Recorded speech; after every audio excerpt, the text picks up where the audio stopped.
Bonjour!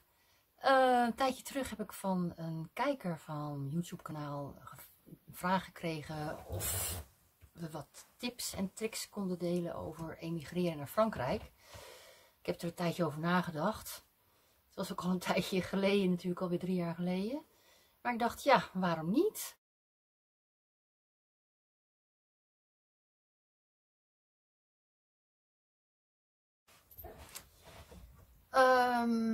Voordat wij de schuur hadden gevonden, hadden we ook al een ander huis op het oog. En toen we daar voor het eerst zijn gaan kijken, hebben we besloten om iemand ter plekke, een Nederlandse makelaar, in de buurt, ergens in de buurt, dat was toen in de buurt van, in de Auvergne, te vragen of die ons zou kunnen begeleiden bij de koop. Want ja, wij hadden een hypotheek nodig. Een Franse hypotheek, een bouwvergunning hadden we nodig.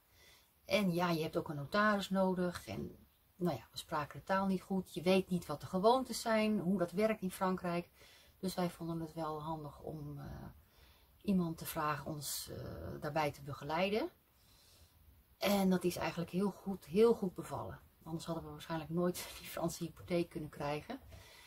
En bijvoorbeeld zij gaf ook het advies, ja, als je dan de voorlopige koop hebt getekend, dan moet je eerst zorgen voor een bouwvergunning.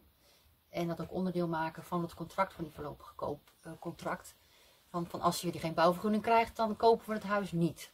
Weet je wel? Want als je eerst het hele huis gaat kopen, je gaat daarna pas beginnen met een bouwvergunning. En dat lukt niet of je krijgt niet wat je wil. Dan, ja, dan zit je. En nou ja, wij zijn dus is ons heel erg goed bevallen om dat gewoon uit te besteden. Kost wel wat geld, maar dan loopt het allemaal soepel. En als er problemen zijn, kan zij dat ook gelijk oplossen. Want dan zit je in Nederland en in Frankrijk en dan moet je er weer naartoe. Door de telefoon Frans praten is ook nog niet echt handig. Tenzij je natuurlijk vloeiend Frans spreekt.